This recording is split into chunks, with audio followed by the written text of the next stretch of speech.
오늘 읽은 말씀을 가지고 사도 바울의 고별 설교 두 번째 제목으로 말씀을 드리려고 합니다. 사도 바울은 지금 성령의 감동을 따라서 급히 예루살렘으로 가고 있습니다. 갔다가 어디도 보아야 되겠다고요? 로마도 보아야 되겠다.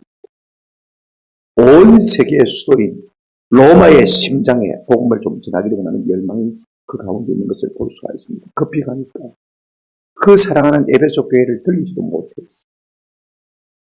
그래서 밀레도에 기차간 사도 바울은 사람들을 보내어서 에베소 교회 장로들이 오게 만들었습니다. 그 장로들을 앞에 놓고 설교한 내용이 우리가 지난 시간에 읽은 본문, 오늘 지금 우리가 읽은 본문인 것입니다. 지난 시간에는 바울이 에베소 교회에서 어떻게 달려왔는지를 고백했습니다. 에베소 교회를 섬길 때 모든 눈물과 모든 겸손과 모든 인내로 섬겼다고 말했습니다. 한순간도 겸손하지 않을 수 없었고, 한순간도 눈물이 마를 날이 없었고, 한순간도 인내하지 않고는 견딜 수가 없었다라고 고백했습니다. 뭐 때문에 그렇습니까? 한 영혼의 가치가 너무 소중하기 때문에 한 영혼이라도 구원받게 하기 위해서 그와 같이 애쓰다라고 말하고 있는 것을 볼 수가 있습니다. 그러면서 그는 이 에베소 교회에 있으면서 듣기 좋은 말만 한 것이 아니라고 했습니다. 유익한 말은 무엇이든지, 어디서든지, 언제든지 다 전했다고 고백하고 있는 것을 볼 수가 있습니다. 그 속에는 뭐가 포함되어 있습니까? 하나님께 대한 회개와 주 예수께 대한 믿음이 포함되어 있는 것입니다. 회개와 믿음에 대해서 이야기하지 않는다면 그건 거짓말입니다. 그건 복음이 아닙니다. 그죠? 회개, 믿음, 이것은 항상 교회 안에서 강조되어야 할 것 가운데 하나인 것입니다. 그런가 하면 또한 자기가 달려갈 길에 대해서 말하고 있는 것을 볼 수가 있습니다. 각성에서 성령께서 결박과 환란이 기다린다고 자꾸만 감동하고 있습니다. 네가 굳이 이 길을 가야 되겠냐? 마음에 갈등이 있습니다. 그러나 그럼에도 불구하고 그는 20장 24절에서 놀라운 고백을 한 것을 우리가 살펴보았습니다. 내가 달려갈 길과 주 예수께 받은 사명 곧 하나님의 은혜의 복음을 증언한 일을 마치려 하면 나의 생명조차 조금 더 귀한 것으로 여기지 아니하노라라는 놀라운 선언을 한 것을 우리가 기억을 하고 있습니다. 그 어떤 것도 주님을 향한 사랑을 끊어놓을 수 없는 이와 같은 모습을 우리가 보게 되었습니다. 그런가 하면 그는 담대한 확신을 가지고 말했습니다. 자신은 모든 사람의 피해에 대해서 깨끗하다고 했습니다. 할 말을 다 했다는 것입니다. 내가 전해야 할 복음을 모든 사람에게 다 전했다는 것입니다. 27절에 보면 이런 말씀했습니다. 이는 내가 꺼리지 않고 하나님의 뜻을 다 여러분에게 뭐하였습니다? 전하였습니다. 조금도 위축되지 않냐, 주눅들지 않냐, 조금도 사람들 앞에서 쫄지 않냐고 복음을 다 있는 그대로 전했다. 그 말씀입니다. 참 대단한 사람인 것을 우리가 보게 되었습니다. 이 말씀 앞에서는 저도 부끄럽지 않을 수가 없는 것입니다.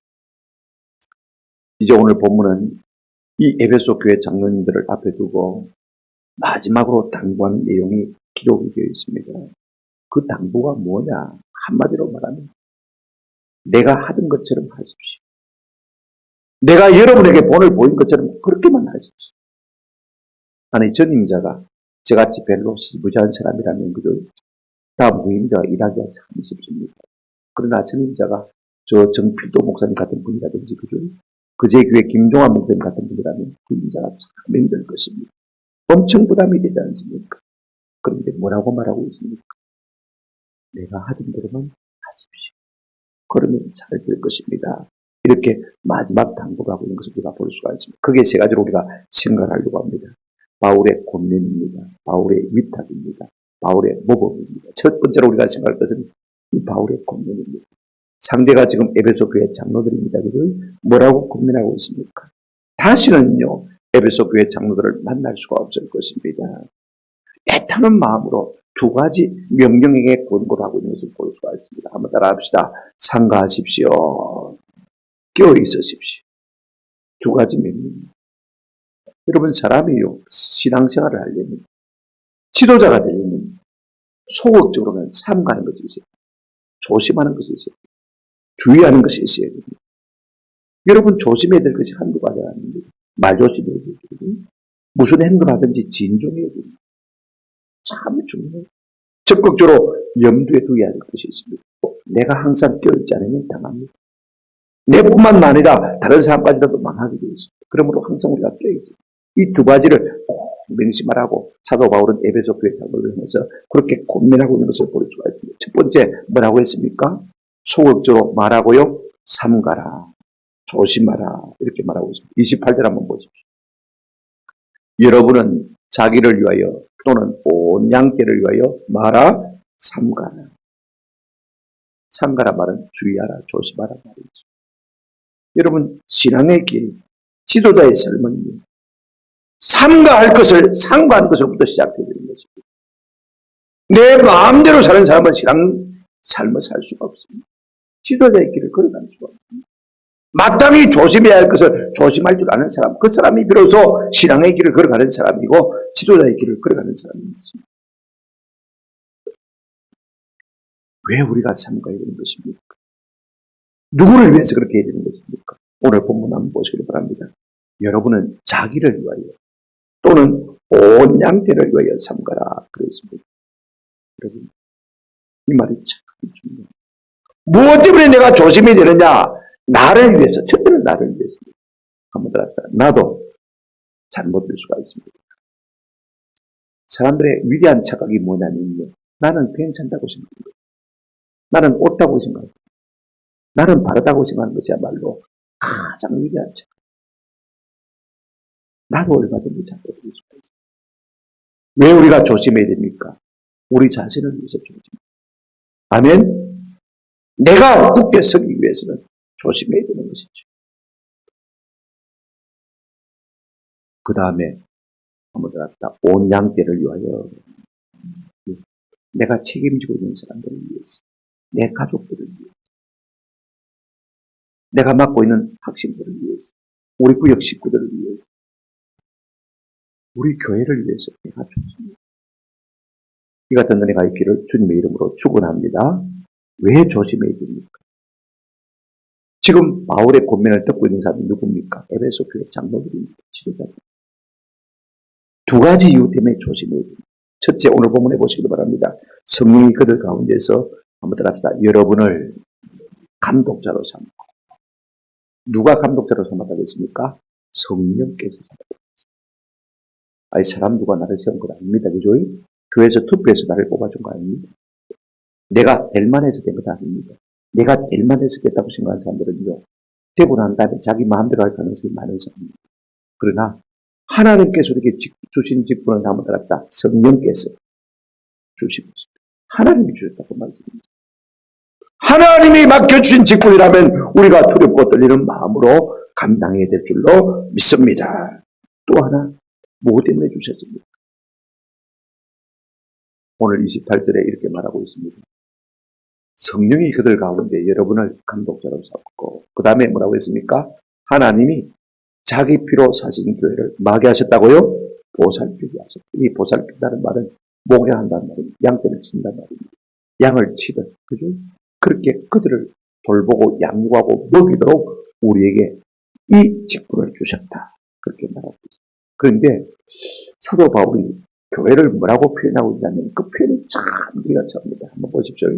하나님이 자기 피로 사신 뭐요? 교회. 교회가 뭐냐? 하나님이 자기 피로, 그 보배로운 피로 값주고 사신 교회다. 그랬습니다. 보배로운 단체다. 그 말인 거죠. 아니, 우리가 우리를 봐도 지주리하고, 그죠? 한번 생각해 보십시오. 내가 뭐 세상 사람에 비해서 뛰어난 것이 있습니까? 값진 것이 있습니까? 보배로운 것이 있습니까? 우리가 우리를 봐도 괜찮은 사람 누가 있습니까? 다 지구리한 사람. 그죠? 어떤 사람은 그렇습니다. 별의 별 오사리 잡놈들이 다 모인 곳이 교회다. 그랬습니다. 사실 그런 걸까? 우리가 생각하기에는 교회가 아무것도 아닌 것 같은데, 그런데 하나님이 그 보배로운 피로 값주고 사신 사람들이 뭐라고요? 교회다. 할렐루야. 저와 여러분들이 하나님 보시기에 그와 같은 존재인 줄로 믿습니다. 여러분, 피값으로 샀다. 여러분, 내가 안 먹고 안 쓰고 피같이 아껴서, 그죠? 내가 구입한 것이라면 얼마나 애지중지하겠습니까? 얼마나 귀하겠습니까? 하물며 하나님의 핏값으로 사진 교회가 얼마나 존귀한 교회겠습니까? 얼마나 보배로운 교회겠습니까? 지금 하나님께서 이와 같은 교회를 교회 감독자들에게, 장로들에게 맡겼다, 그 말인 것입니다. 그러니 뭐 해야 된다고요? 조심해야 된다, 그렇게 말하고 있습니다. 또 하나 이렇게 우리에게 명령하고 있습니다. 첫째는 삼가라, 주의하라, 조심해라 그랬죠. 뭐들 하십시다. 깨어 있으십시오. 31절에 한번 보시면 이렇게 말씀하고 있습니다. 그러므로 여러분들은 일깨어 내가 3년이나 밤낮 쉬지 않고 눈물로 각 사람을 훈계하던 것을 말하, 기억하라. 우리 성경에 보면 기억하라가 명령인 같죠. 근데 원문은 기억하라는 말은 분사형입니다. 그러니까 기억하면서, 그 다음에 그러므로 여러분이 한번 더 합시다. 깨어 있으십시오. 깨어 있으란 말이 명령입니다. 여러분, 직분자는요, 스스로를 위해서 조심할 뿐 아니라 항상 깨어있어요. 교회는 깨어있는 교회가 건강한 교회입니다. 아멘? 그러면 어떻게 해야 깨어있을 수가 있느냐?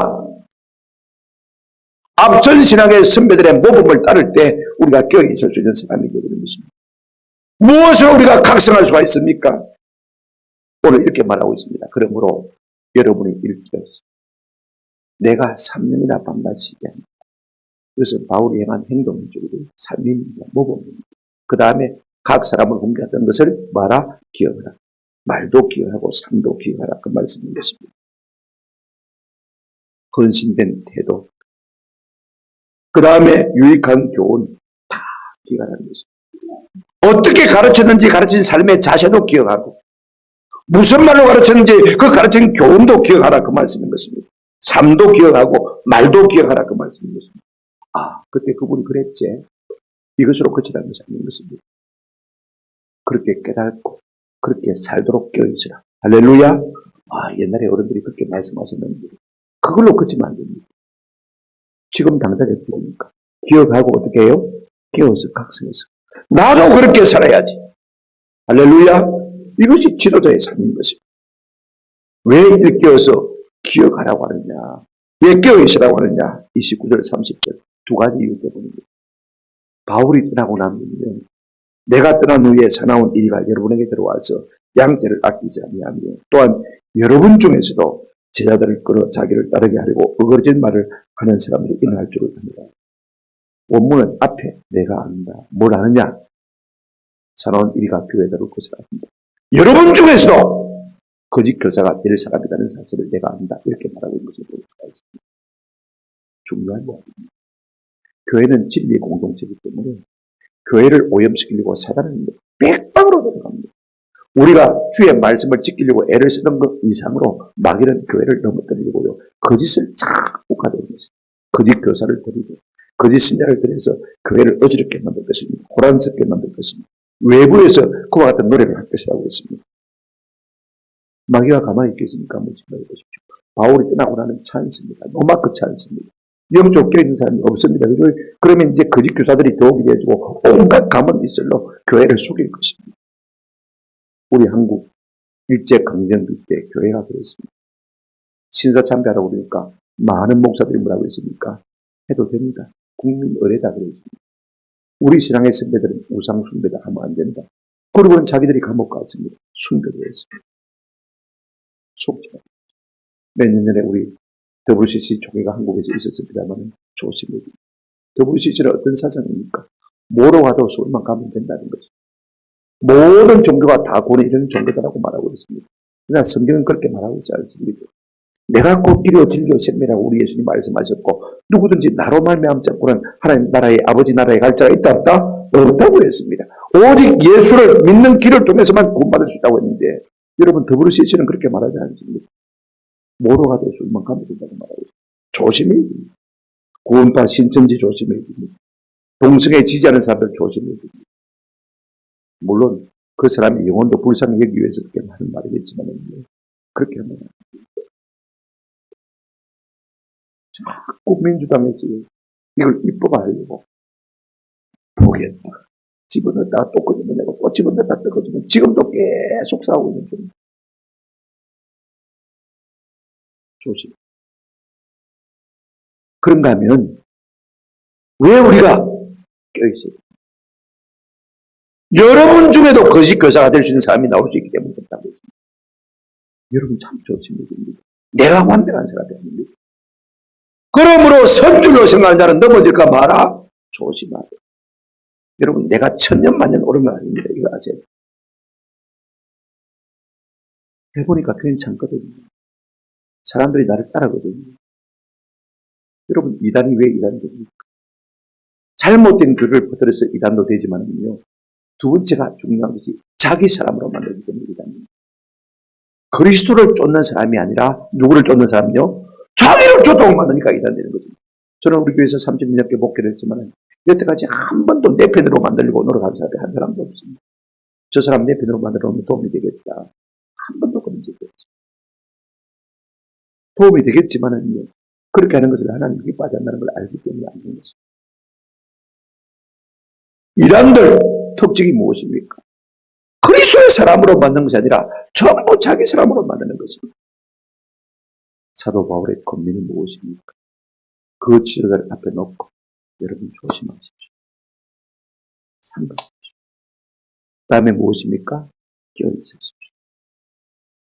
오늘 우리가 이 마지막 시대를 살면서 이와 같은 태도로 살아갈 수 있는 은혜가 있기를 주님의 이름으로 축원합니다. 그런데 여러분 사도 바울은요. 그렇게 여러분이 잘하십시오 부탁한 다음에 그것으로 끝나지 않습니다. 두 번째 예전의 교훈이 뭐냐? 장로님들을 권면하지만은요. 그 위에 있는 권력이 그들을 ը따가고 있는 것을 볼 수가 있습니다. 32절 한번 보시기 바랍니다. 사람이요. 한계가 있습니다. 무한적으로 잘할 수 있는 게 아닙니다. 그들이 넘어지면 어떻게 합니까? 깜짝하잖아요. 그죠? 그래서 사도 바울은 이렇게 부탁하고 있습니다. 32절 한번 같이 읽어보실까요? 시작. 지금 내가 여러분을 주와 및 은혜의 말씀에 부탁하노니 그 말씀이 여러분을 능히 든든히 세우사 거룩하게 하심을 이번 모든 자 가운데 기업이 있게 하시다. 장로님들이 넘어지면 교회가 다 넘어질 수밖에 없습니다. 그리고 지도자가 잘못되면 따르는 모든 사람이 잘못될 수밖에 없는 거죠. 그러나 교회는 안전장치가 있습니다. 사도 바울은 이 인생의 연약함을 알기 때문에 그 교회와 장로들을 누구에게 부탁하고 있습니까? 한번 더 합시다. 주와 그 은혜의 말씀에 부탁하노니 사람이 아무리 잘해도 영악한 마귀가 교회를 흔들려고 하면 사람이 이럴 수가 없습니다. 여러분 지도자를 흔들어 넘어뜨리면요. 교회가 넘어지지 않습니까? 그럼 곧장가는 거예요. 사도 바울은 그 사실을 너무나 잘 알기 때문에 어떻게 하고 있습니까? 여러분만 잘할 그게 중요한 게 아닙니다. 여러분들을 주와 그 말씀에 부탁합니다. 어디에 부탁한다고요? 주님과. 어떤 성경에는 큐리오스, 주님과. 어떤 원문에는 에오스, 하나님께 부탁합니다. 똑같은 말입니다만은요. 성부, 성자, 성령 하나님께 부탁한다는 것입니다. 왜냐하면 교회는요. 그분의 교회이기 때문에. 아멘. 주님의 교회이기 때문에 주인 대신 주님께 부탁하는 것이 맞지 않습니까? 그분이 책임지실 것입니다. 할렐루야. 교회는 우리 주님이 머리십니다. 교회가 마찰되는 것이 사람 누구의 위대한 카리스마로 되는 것 아닙니다. 어떤 목사님이 아주 좋은 카리스마가 있어가지고 교회가 봉했다고 하지만 그런 것 아닙니다. 교회의 주인 대신 하나님께서 성부, 성자, 성령 하나님께서 그 교회를 도우시기 때문에 그죠? 붙들어 주고 계시기 때문에 교회가 잘합니다. 이건 우리가 내가 잘나서 이겁니다. 그를 세우시는 권능이 누구에 있습니까? 주의 손에 있는 줄로 믿습니다. 그렇습니다. 우리가 교회가 항상 괜찮습니다. 교회가 잘 되려면 주님이 우리를 세워주셔야 됩니다. 아멘. 나를 세워주셔야 됩니다. 이 몸의 소망 무엇인가? 우리 주 예수 보이세. 우리 주 예수 밖에는 우리의 소망이 없는 것입니다. 그런가 하면 사도 바울은 교회를 어디에 부탁하고 있습니까? 한번 더 합시다. 그 은혜의 말씀께 부탁하노니 32절에 주와 그 은혜의 말씀에 부탁하노니 그랬습니다. 궁극적으로 교회가 의지할 분이 누굽니까? 말씀을. 하늘이 두 쪽 나도 교회가 붙어야 될 것이 뭐냐? 한번 합시다. 하나님의 말씀. 여러분, 말씀이 교회의 씨앗입니다. 말씀이 교회의 영양소입니다. 말씀이 교회의 성장의 동력 요소가 되는 것입니다. 교회에 말씀이 없으면 죽어요. 내 속에 하나님의 말씀이 없으면요, 나는 죽었어요. 왜? 로마서 10장 17절에 믿음은 들음에서 나고 들음은 어디에서요? 그리스도의 말씀으로 나요. 내 속에 하나님의 말씀이 있어야 믿음이 생기는 것이고 믿음이 있어야 교회가 되는 것이죠. 요한복음 8장 31절에 그러므로 예수를 믿은 요한복음 8장 31절 그러므로 예수께서 자기를 믿은 유대인들에게 이르시되 너희가 내 말에 거하면 아무답니다. 참으로 내 제자가 되고 내 말에 거해야 내 말이 너희 속에 있어야 너희가 참 내 제자가 된다. 교회가 된다. 그 말인 거죠. 아멘. 내 속에 말씀이 없으면 내가 교회 아닙니다. 이거 아셔야 돼요. 그래서 사도 바울은 교회와 장로들을 그 은혜의 말씀 때문에 한다고요? 부탁합니다. 여러분 사도행전을 기록한 누가는요. 교회 성장을 말할 때마다 교회가 부흥했더라. 교회가 부흥했더라. 그런 표현을 하나도 안 씁니다. 사도행전을 여러분 유심히 읽어보시다. 어떻게 표현했느냐. 여러분 사도행전 6장 7절에 이렇게 말하고 있습니다. 한번 더 합시다. 하나님의 말씀이 점점 왕성하여 교회가 부흥했더라 이렇게 쓰면 되는데 하나님의 말씀이 점점 했더라 왕성해. 그것이 부흥인 것입니다. 하나님의 말씀이 불릴 때 우리 가운데 일어나는 이것이야말로 진정한 부흥인 줄로 믿습니다. 우리 교회가 부흥이 수가 많아지는 것이 아닙니다. 연보가 많이 나오는 것이 아닙니다. 다 하나님의 말씀을 사모하고 그 말씀을 듣고 아멘하고 그 말씀을 부여잡고 그 말씀으로 살아내려고 애쓰는 이것이야말로 진정한 부흥의 모습인 것입니다. 아멘. 뿐만 아닙니다. 13장 49절 주의 말씀이 그 지방에 두루 퍼집니다. 이것이 진짜 교회 부흥입니다. 더 놀라운 말씀이 있습니다. 19장 20절 이렇게 말하고 있습니다. 이와 같이 주의 말씀이 힘이 있어 흥왕하여 뭐하니라 세력을 얻으리라. 말씀이 권세가 있는 교회가 부흥하는 아멘. 부흥하는 심령은 말씀이 나를 솔로바 이끌어가는 이것이 진짜 부흥하는 심령인 것입니다. 오늘 우리 가운데 이와 같은 은혜가 있기를 주님의 이름으로 축원합니다. 그런데 중요한 것은 이것입니다. 그 은혜의 말씀에게 부탁한다 했습니다. 여러분 성경은요. 성경 속에서 말씀 하나님의 말씀을 갖다가 여러 가지로 표현하고 있습니다. 이런 신약 성경 한번 읽어보시면 하나님의 말씀, 예수의 말씀, 그 다음에 주의 말씀, 아버지의 말씀, 진리의 말씀, 영생의 말씀, 생명의 말씀, 복음의 말씀, 믿음의 말씀, 약속의 말씀, 지혜의 말씀, 능력의 말씀, 의의 말씀, 인내의 말씀, 예언의 말씀 많은 표현하고 있습니다. 그런데 말씀을 은혜의 말씀이라 표현한 것은 사도행전에서 그것밖에 없습니다. 14장 3절에 보시면 두 사도가 오래 있어 주를 힘입어 담대히 말하니 주께서 그들의 손으로 표적과 기사를 행하게 하여 주사 자기 은혜의 말씀을 마시니 증언하였습니다. 우리가 지난 시간에 읽었습니다만 20장 24절에 은혜의 복음을 증가하는 일을 마치려면 나의 생명조차 조금 더 귀한 것으로 여기라는 사도 바울은 말씀을 어떻게 파괴했느냐 은혜의 말씀으로 파괴했습니다. 율법의 말씀이 아닙니다. 율법은 정죄하고 죽이는 것입니다.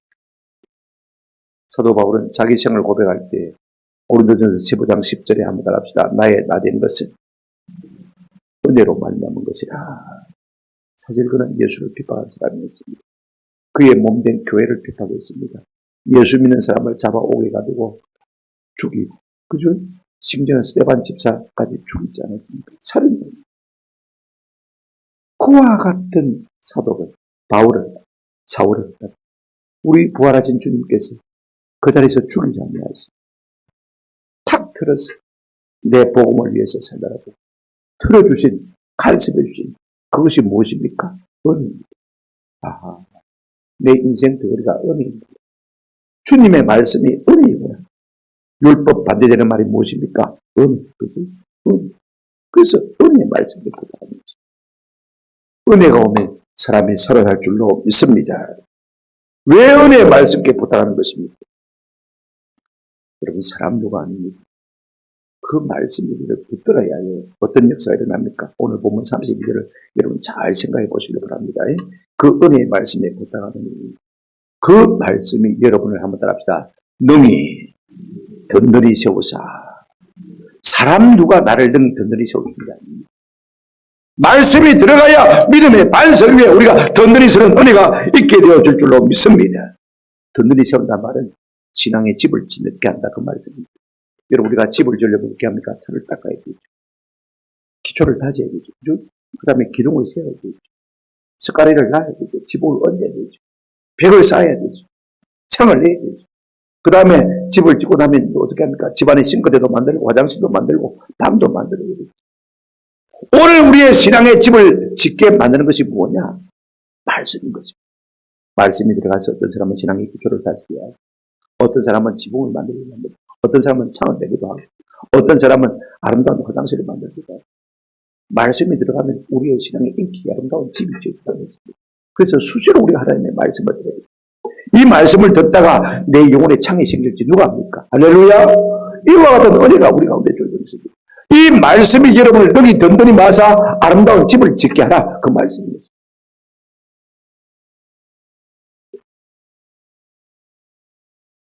더 중요한 말씀이 있습니다. 이 말씀이 들어가야 어떻게 됩니까?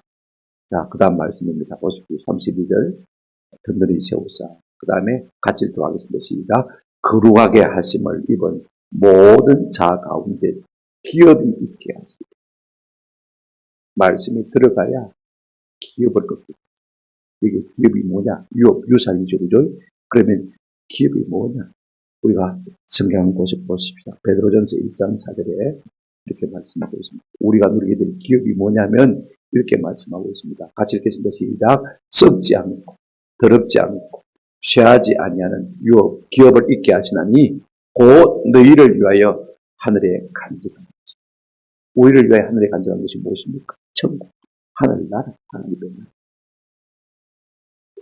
하나님의 말씀이 우리를 다 붙들어내는 우리는 이 땅에 나그네로 살게 되고 하나님의 말씀이 우리를 붙들면 붙들수록 우리는 천국 소망이 더 강해집니다.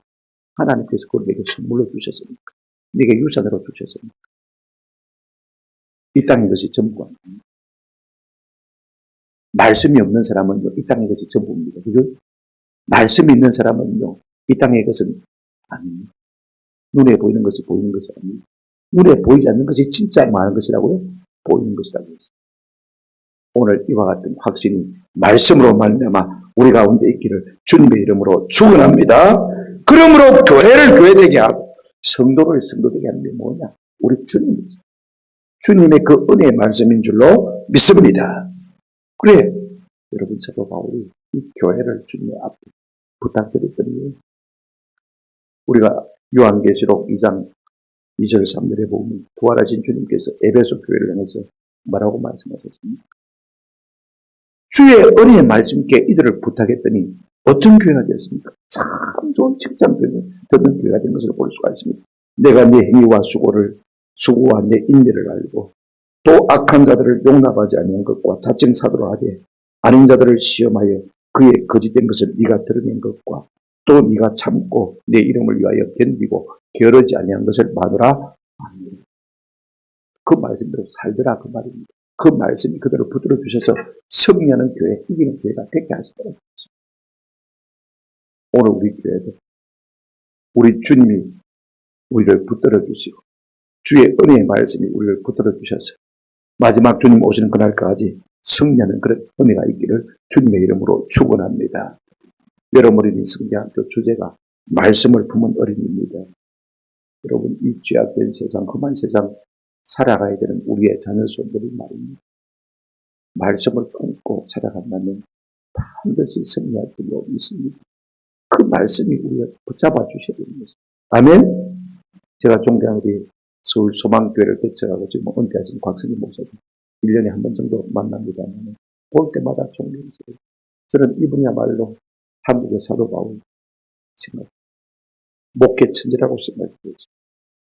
이분이 6.25 때 비난을 하지 않습니까? 열렬 달린 비난을 했는데 이분이 이렇게 말씀하시더라고요. 제가 1951년 1월 13일 새벽 안개 속에서 고향의 집을 떠났는데 어머니는 제게 내가 네게 아무도 줄 것이 없구나 라고 하시면서 성경 한 권을 주셨습니다. 내가 읽던 성경책도 있지만 왜 그랬는지 아버지가 읽던 성경책을 내게 주셨습니다. 이것만 가지고 열심히 읽어.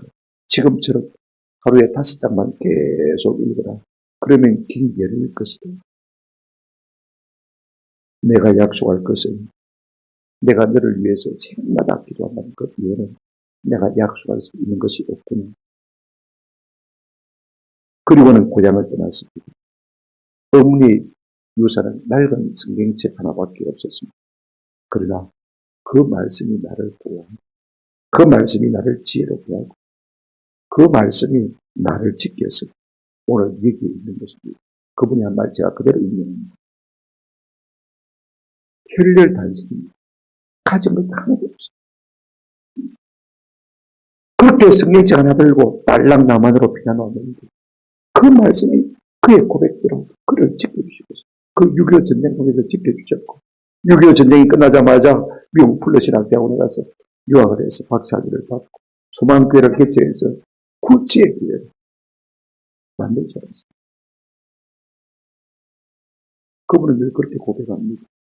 나는 갑부는 아니지만 갑부보다 더 많이 누렸다. 무엇이 그를 그렇게 만들었습니까? 한번 합시다. 하나님의 말씀입니다. 하나님의 말씀이 우리가 능히 든든히 이렇게 세워가시는 은혜가 있으면 참 좋겠다. 지금 육체로는 이별합니다. 그럼에도 불구하고 내가 여러분을 위해서 기도할게요. 이 은혜의 말씀께 너희를 부탁합니다. 그 은혜의 말씀이 그들을 지켜주실 줄로 믿습니다. 이제 마지막으로 우리가 세 번째로 생각할 것은요. 사도 바울의 모범입니다. 사람은요. 말을 듣고 배우는 것이 아니라 본을 보고 자라는 것입니다. 말이 아니라 삶을 보고 자라는 것입니다. 사람은 앞에서 그런 것이 아닙니다. 사람 앞에서. 사람 뒤에서 그 사람이 하는 것을 보고 그런 것입니다.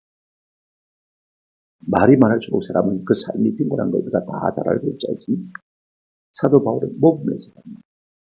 고린도전서 4장 16절에 그가 이렇게 말했습니다. 그러므로 내가 너희를 권하노니 너희는 나를 많은 자가 되라, 본받는 자가 되라. 우리 부모들이 자식 보고 야야 아빠 좀 본받아라. 그렇게 말할 수 있는 요즘 부모들이 얼마나 그러겠습니까? 오히려 나를 본받을까 싶어서 나를 닮을까 싶어서 걱정이죠. 옛날에 우리 부모님들은 안 그랬습니다. 별로 배운 것도 없고 가진 것도 없지만 정말로 삶 하나는 우리가 본받을 만한 했지 않습니까? 여러분 부모님들이 다 그랬을 거죠. 11장 1절에도 이렇게 말하고 있습니다.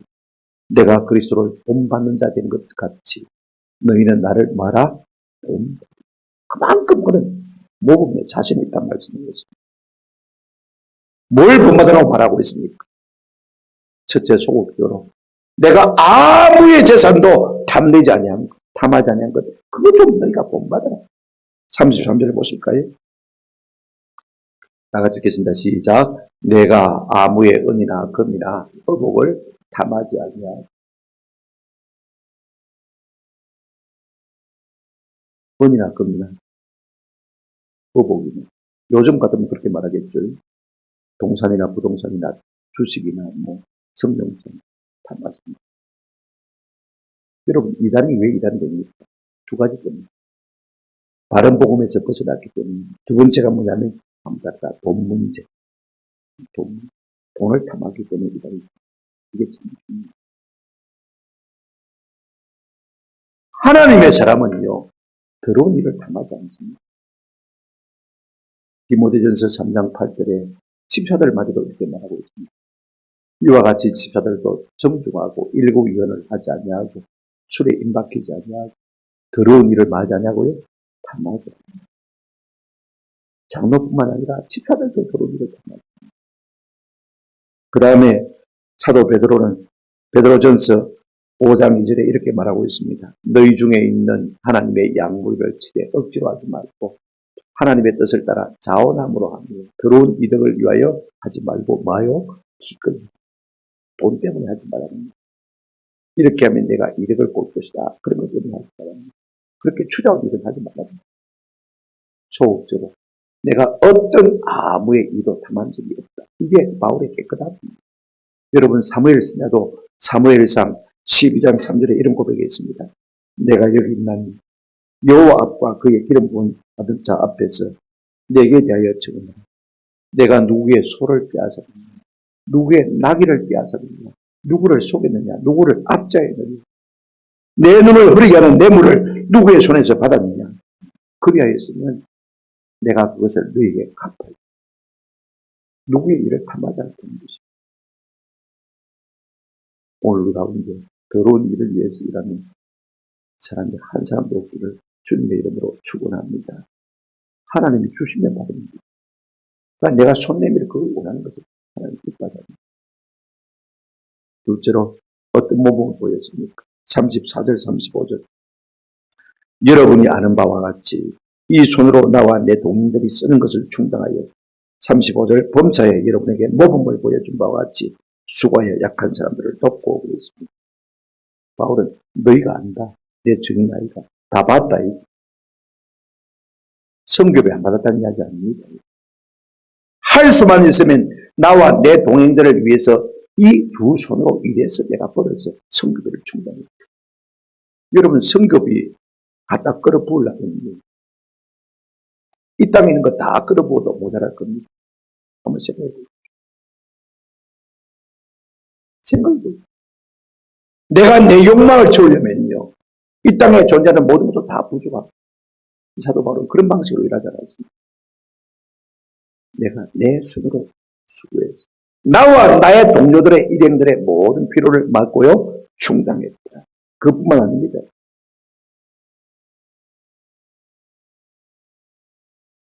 또 모범을 보인 것이 하나 있습니다. 어떻게 했습니까? 오늘 보면 이렇게 말하고 있습니다. 35절에 여러분에게 범사에 모범을 보여준 바와 같이 한번 더 합시다. 수고하여 약한 사람들을 돕고. 이 말이 참 중요합니다. 이게 수고한다 라는 말은 코피아우라는 말입니다. 우리 헬라어 단어를 신학교 배울 때 수고한다, 코피아우, 코피 흘리는 시간이다, 코피 터지는 시간이다. 그렇게 되었습니다. 코피가 터지니까지 애썼다. 그렇게 이랬거든요. 왜요? 약한 자들을 돕기, 가난한 자를 돕기 위해서, 병든 자들을 돕기 위해서 그렇게 힘써 수고했습니다. 한 번 수고하고 고칠 것이 아닙니다. 현재 분산이 됐으니까 계속해서 그렇게 일했던 것입니다. 여러분 우리가요 이렇게 가지를 못한다 할지라도 조금만 우리의 유형을 줄이면 외식하는 것 줄이고 내 짐이 오락 조금만 줄이고 집에 뭐 키우는 양견들 뭐 개, 고양이 이런 것들도 조금만 줄이면 우리가 한 사람 도울 수 있지 않겠습니까? 한번 생각해. 외식 한번 안 하면 어디 유흥장에 한번 안 가면 그죠? 하도 많은 전략을 줘야 돼. 근데 이게 옵션이 아닙니다. 선택사항이 아닙니다.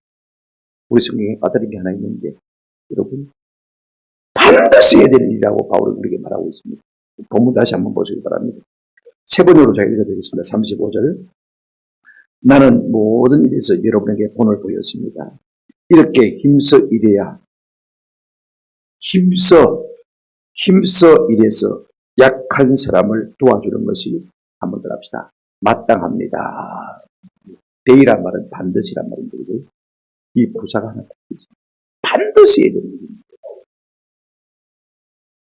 가난한 사람을 돕는 게 해도 되고 말아도 하는 그런 선택사항이 아니라 반드시 뭐 해야 되는 것이라고요? 해야 되는 것이다 라고 말하고 있습니다. 여러분 험한 손은 깨끗한 손은 그림 하나 보실까요? PPT. 제가 사진을 보다가 저 사진이 나타나는 더티엔 더러운 손은 이다. 사인인데 어떤 사인이냐면 걸린 것 깨끗한 돈의 상징이다. 표다. 이렇게 말합니다. 험한 손, 더러운 손. 그만큼 열심히 부지런히 일했다 그 말. 저는 우리 모두가 바울처럼 우리의 손으로 열심히 일하는 은혜가 있기를 주님의 이름으로 축원합니다. 어떻게 바울이 이렇게 할 수가 있었느냐? 여러분 35절 그때 보시면 그 비결이 있습니다. 또 주 예수께서 친히 말씀하신다. 주는 것이 받는 것보다 복이 있다 하심을 뭐해야 할지니라 기억하여 할지. 주님의 말씀을 끊임없이 기억하는 것이.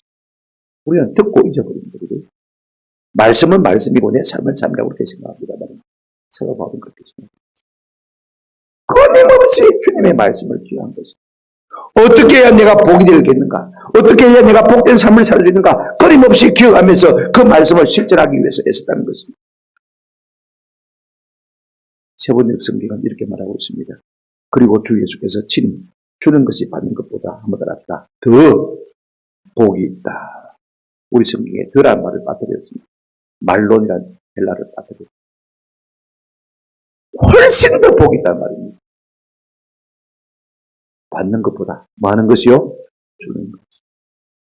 우리 연세대 세브란스 병원이 현재 한국 병원 중에서 부동의 일입니다. 20년 동안 세브란스 병원을 따라갈 때는 서울대 병원도 안 됩니다. 아산병원도 안 됩니다. 삼성병원도 아닙니다. 한국에서 부동의 1위 병원이 세브란스 병원입니다.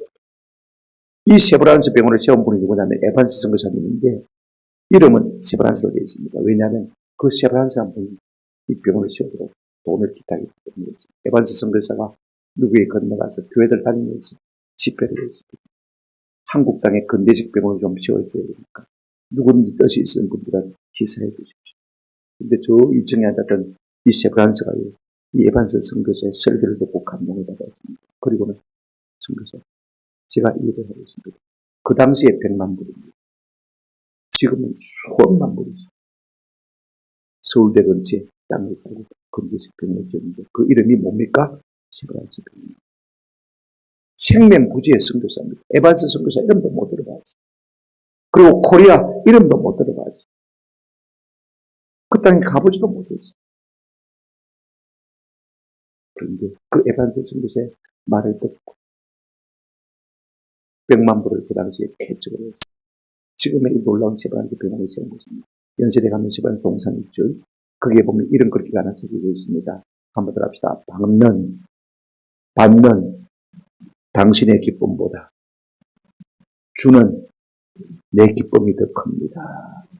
100만 불을 받아들고 어떻게 할 줄 몰랐어요. 기쁜 그 마음이 끼는 나는 듯한 그 같은 에반스 선교사의 손을 붙들고 이 세브란스가 한 말이 뭐냐면 받는 당신의 기쁨보다 주는 내 기쁨이 훨씬 더 큽니다. 주 본 사람만이 알 수 있는 은혜인 줄로 믿습니다. 그런 무엇이 있기 때문에 하나님께서 복을 주신 거예요. 그 에브란스 후손들이요. 지금도 에반스 재단을 통해서 연세대학병원에 수억을 희사하고 있습니다. 매년 그렇게 하고 있습니다. 하나님께서 그것으로 인해서 복 주신 것을 알고 있기 때문에 그때가 언제입니까? 100년이 지났는데도 불구하고 그렇게 지금도 수십억씩 희사를 하고 있습니다. 그렇습니다. 우리 예수님께서 주는 것이 받는 것보다 더 뭐가 있다고 했습니까? 복이 있다.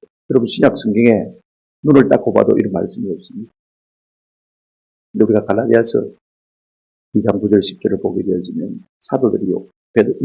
베드로와 야고보와 그 다음에 요한이 사도 바울이 선교서 나갈 때 부탁을 했습니다. 10절 보십시오. 뭐라고 부탁했냐면 다만 우리에게 가난한 자들을 기억하도록 부탁하였습니다. 선교서로 나가는 이 바울에게 베드로, 야고보, 요한이 뭘 부탁했습니까? 가난한 자들을 갖다가 좀 잘 돌봐주라 부탁을 했습니다. 그러니까 성경에는 기록되지 않았지만은 이 사도의 마음속에는 주는 것이 받는 것보다 더 뭐가 있다? 복이 있다. 그들의 머릿속에 기억을 하고 있는 것입니다. 사도 바울이 그걸 듣고 나도 본래 그걸 힘씁니다. 성령 받은 사람도 그럴 수밖에 없는 거예요. 그래서 그 말씀 그대로 기억하고 순종하고 있는 것을 볼 수가 있어요. 내가 고생하는 것이 여러분 저주가 남을 위해서 고생할 수 있다면 그것이 내게 더 큰 복이 될 줄로 믿습니다. 말씀을 맺습니다. 이제 사도 바울은 다시는 볼 수 없을 이 에베소 교회 장로를 불러놓고 유언 같은 장로를 하고 있습니다. 지도자들이니까 조심하십시오. 참으십시오. 그 다음에 항상 깨어있으십시오를 그렇게 부탁했습니다. 그런가 하면 사람의 힘은 한계가 있습니다. 그래서 교회 머리 되시고 교회 주인 되신 주님께 그리고 그의 은혜의 말씀께 교회를 부탁했습니다. 말씀이 능히 교회를 든든히 세우시고 영원한 천국을 상급으로 얻게 할 수 있기 때문에 그렇게 부탁한 것을 볼 수가 있습니다. 그런가 하면 바울은 자기의 모범을 이야기했습니다. 내가 이렇게 힘쓰게 됐으니까 당신들도 힘쓰게 됐습니다. 그리고 주는 것이 받는 것보다 어떻게 복이 있다고요? 한번합니다. 더 복이 있다. 훨씬 복이 있다. 만들자 말은 훨씬 더 혼자 하는 것이 훨씬 좋을 거다. 주본 사람은 그렇게 부탁하고 있는 것을 볼 수가 있습니다. 나누지 않고 쌓아 만드는 것이 꿈인 것입니다. 이와 같은 은혜가 있은 다음에 여러분 36절부터 보시면 이와 같은 감동의 짧은 집회입니다만 집회를 마치고 나니까 성령 그들 가운데 감동하셔서 이 말을 한 후에 무릎을 꿇고 모든 사람들과 함께 뭐하고요? 기도합니다. 이 감동이 있으니까 겸비해지고 겸해지고 하나님께 더 간절해지고 그런 아름다운 세리머니가 있는 것을 볼 수가 있습니다. 그 다음에 37절 뭐라고 했습니까? 다 크게 울며 마음이 하나 된 것이죠. 바울의 목을 안고 입을 맞추고 그죠? 서로 사랑하게 될 것입니다. 은혜가 있는 곳에 이와 같은 역사가 일어나는 것을 볼 수가 있습니다. 38절 마지막입니다. 다시 그 얼굴을 보지 못하리라 한 말로 말미암아 더욱 근심하고 배까지 그를 마니라 전송합니다. 어디까지요? 배까지. 갈 수 있는 데까지 그들을 전송합니다. 우리가 서로 사랑하고 하나님의 은혜 가운데 가면 우리가 갈 수 있는 데까지 마지막까지 간송하게 될 것입니다. 천국 가는 사람이 있으면 마지막 운고 장렬까지 우리가 따라갈 것입니다. 그죠? 얼마나 여러분 감동입니다. 이와 같은 은혜가 우리 주의 말씀으로 말미암아 우리 가운데 있기를 주님의 이름으로 축원합니다.